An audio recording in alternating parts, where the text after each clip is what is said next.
We assume even we know why we do what we do. But then how do you explain when things don't go as we assume? Or better, how do you explain when others are able to achieve things that seem to defy all of the assumptions?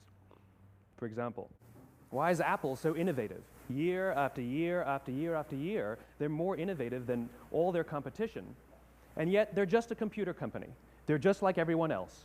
They have the same access to the same talent, the same agencies, the same consultants, the same media. Then why is it that they seem to have something different? Why is it that Martin Luther King led the civil rights movement? He wasn't the only man who suffered in a pre-civil rights America, and he certainly wasn't the only great orator of the day. Why him? And why is it that the Wright brothers were able to figure out controlled powered manned flight when there were certainly other teams who were better qualified, better funded, and they didn't achieve powered manned flight, and the Wright brothers beat them to it? There's something else at play here. About 3.5 years ago, I made a discovery, and this discovery profoundly changed my view on how I thought the world worked, and it even profoundly changed the way in which I operate in it. As it turns out, there's a pattern. As it turns out, all the great and inspiring leaders and organizations in the world, whether it's Apple or Martin Luther King or the Wright brothers, they all think, act, and communicate the exact same way, and it's the complete opposite to everyone else. All I did was codify it. And it's probably the world's simplest idea. I call it the golden circle.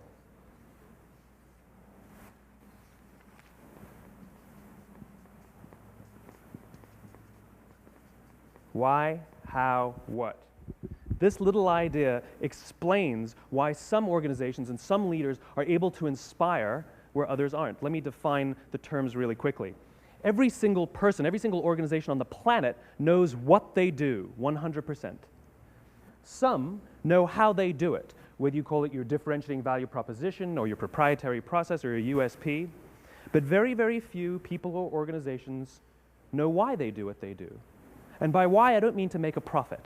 That's a result. It's always a result. By why, I mean what's your purpose? What's your cause? What's your belief? Why does your organization exist? Well, as a result, the way we think, the way we act, the way we communicate is from the outside in. It's obvious. We go from the clearest thing to the fuzziest thing. But the inspired leaders and the inspired organizations, regardless of their size, regardless of their industry, all think, act, and communicate from the inside out. Let me give you an example. I use Apple because they're easy to understand and everybody gets it. If Apple were like everyone else, a marketing message from them might sound like this. We make great computers. They're beautifully designed, simple to use, and user-friendly. Want to buy one? Meh. And that's how most of us communicate. That's how most marketing is done, that's how most sales is done, and that's how most of us communicate interpersonally. We say what we do, we say how we're different or how we're better, and we expect some sort of behavior, a purchase, a vote, something like that. Here's our new law firm. We have the best lawyers with the biggest clients. We have, we always perform for our clients, do business with us. Here's our new car. It gets great gas mileage. It has, leather seats. Buy our car. But it's uninspiring. Here's how Apple actually communicates. Everything we do, we believe in challenging the status quo. We believe in thinking differently. The way we challenge the status quo is by making our products beautifully designed, simple to use, and user-friendly. We just happen to make great computers. Want to buy one? Totally different, right? You're ready to buy a computer from me. All I did was reverse the order of the information. People don't buy what you do, people buy why you do it. People don't buy what you do, they buy why you do it. This explains why every single person in this room is perfectly comfortable buying a computer from Apple. But we're also perfectly comfortable buying an MP3 player from Apple, or a phone from Apple, or a DVR from Apple. But as I said before, Apple's just a computer company. There's nothing that distinguishes them structurally from any of their competitors. Their competitors are all equally qualified to make all of these products. In fact, they tried. A few years ago, Gateway came out with flat-screen TVs. They're eminently qualified to make flat-screen TVs. They've been making flat-screen monitors for years. Nobody bought one. Dell came out with MP3 players and PDAs. And they make great quality products, and they can make perfectly well-designed products, and nobody bought one. In fact, talking about it now, we can't even imagine buying an MP3 player from Dell. Why would you buy an MP3 player from a computer company? But we do it every day. People don't buy what you do, they buy why you do it. The goal is not to do business with everybody who needs what you have. The goal is to do business with people who believe what you believe. Here's the best part. None of what I'm telling you is my opinion.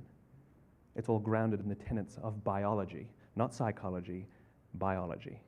If you look at a cross-section of the human brain, looking from the top down, what you see is the human brain is actually broken into 3 major components that correlate perfectly with the golden circle.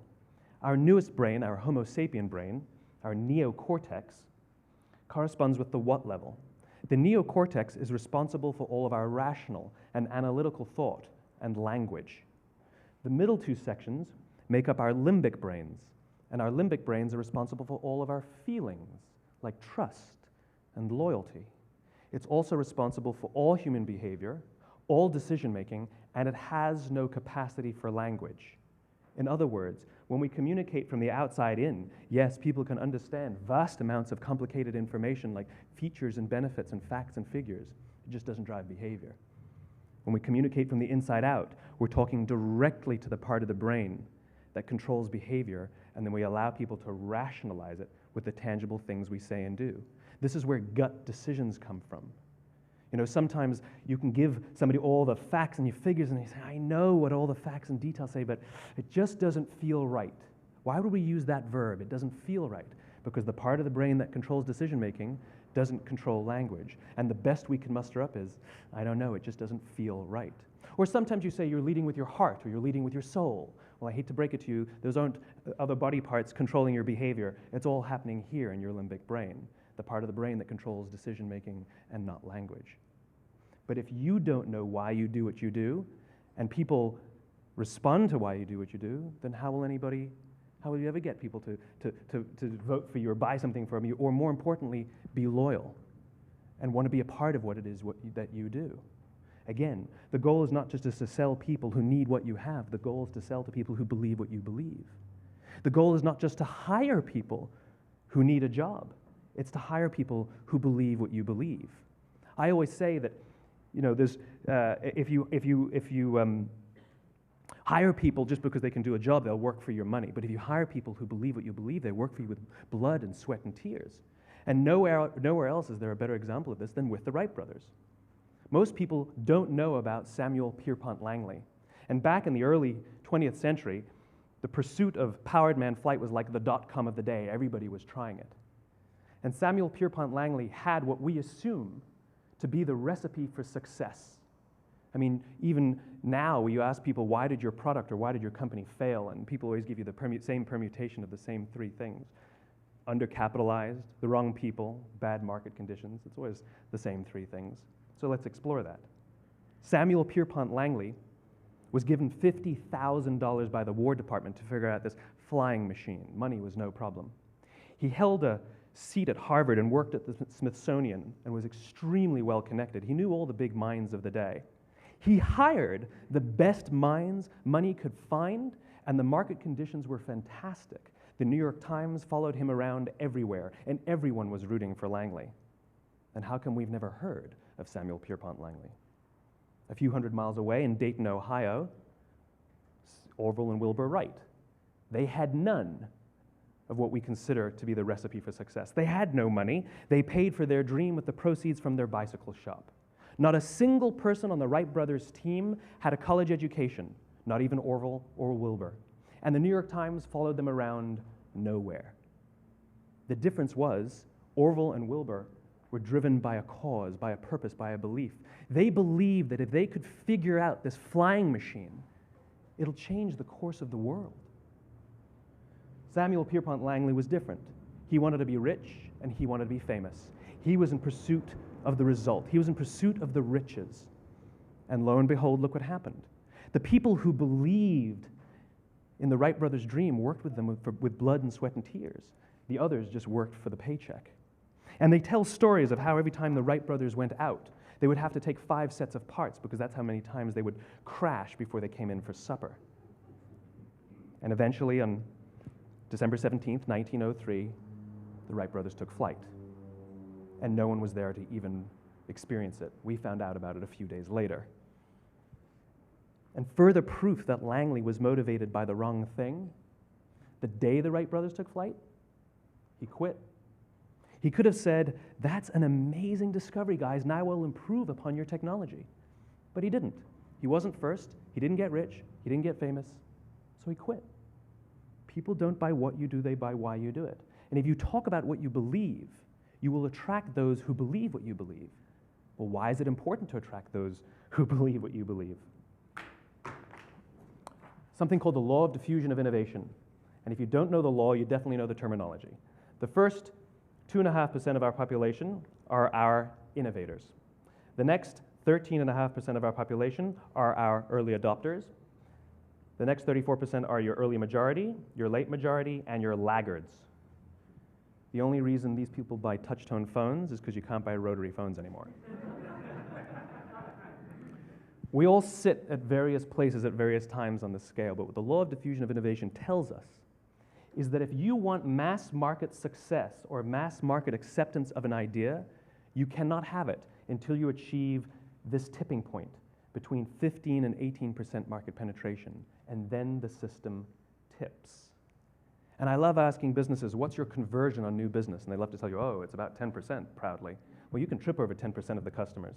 We all have about 10% who just get it. That's how we describe them, right? That's like that gut feeling, oh, they just get it. The problem is, how do you find the ones that just get it before you're doing business with them versus the ones who don't get it? So it's this here, this little gap, that you have to close, as Geoffrey Moore calls it, crossing the chasm. Because you see, the early majority will not try something until someone else has tried it first. And these guys, the innovators and the early adopters, they're comfortable making those gut decisions. They're more comfortable making those intuitive decisions that are driven by what they believe about the world and not just what product is available. These are the people who stood online for 6 hours to buy an iPhone when they first came out, when you could have just walked into the store the next week and bought one off the shelf. These are the people who spent $40,000 on flat-screen TVs when they first came out, even though the technology was substandard. And by the way, they didn't do it because the technology was so great. They did it for themselves. It's because they wanted to be first. People don't buy what you do, they buy why you do it. And what you do simply proves what you believe. In fact, people will do the things that prove what they believe. The reason that person bought the iPhone in the first 6 hours, or stood in line for 6 hours, was because of what they believed about the world and how they wanted everybody to see them. They were first. People don't buy what you do, they buy why you do it. So let me give you a famous example, a famous failure and a famous success of the law of diffusion of innovation. First, the famous failure. It's a commercial example. As we said before a second ago, the recipe for success is money and the right people and the right marketing conditions, right? You should have success then. Look at TiVo. From the time TiVo came out about 8 or 9 years ago to this current day, they are the single highest quality product on the market. Hands down, there is no dispute. They were extremely well funded. Market conditions were fantastic. I mean, we use TiVo as a verb. I TiVo stuff on my piece of junk Time Warner DVR all the time. But TiVo is a commercial failure. They've never made money. And when they went IPO, their stock was at about $30 or $40 and then plummeted, and it's never traded above 10. In fact, I don't think it's even traded above 6, except for a couple of little spikes. Because you see, when TiVo launched their product, they told us all what they had. They said, we have a product that pauses live TV, skips commercials, rewinds live TV, and memorizes your viewing habits without you even asking. And the cynical majority said, we don't believe you, we don't need it, we don't like it, you're scaring us. What if they had said, if you're the kind of person who likes to have total control over every aspect of your life, boy, do we have a product for you. It pauses live TV, skips commercials, memorizes your viewing habits, etc., etc. People don't buy what you do, they buy why you do it, and what you do simply serves as the proof of what you believe. Now let me give you a successful example of the law of diffusion of innovation.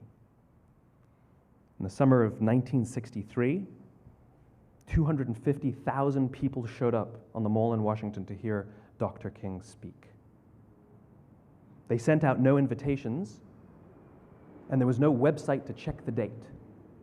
How do you do that? Well, Dr. King wasn't the only man in America who was a great orator. He wasn't the only man in America who suffered in a pre-civil rights America. In fact, some of his ideas were bad, but he had a gift. He didn't go around telling people what needed to change in America. He went around and told people what he believed. I believe, I believe, I believe, he told people. And people who believed what he believed took his cause and they made it their own, and they told people. And some of those people created structures to get the word out to even more people. And lo and behold, 250,000 people showed up on the right day, on the right time to hear him speak. How many of them showed up for him? 0. They showed up for themselves. It's what they believed about America that got them to travel on a bus for 8 hours to stand in the sun in Washington in the middle of August. It's what they believed, and it wasn't about black versus white. 25% of the audience was white.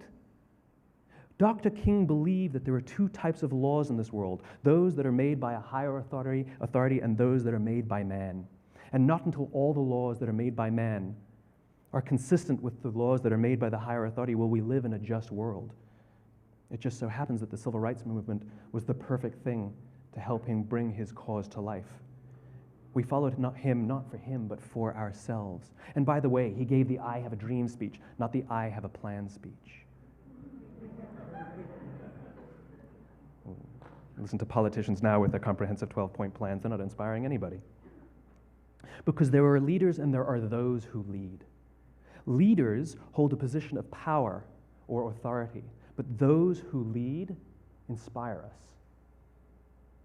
Whether they're individuals or organizations, we follow those who lead not because we have to, but because we want to. We follow those who lead not for them, but for ourselves. And it's those who start with why that have the ability to inspire those around them or find others who inspire them. Thank you very much.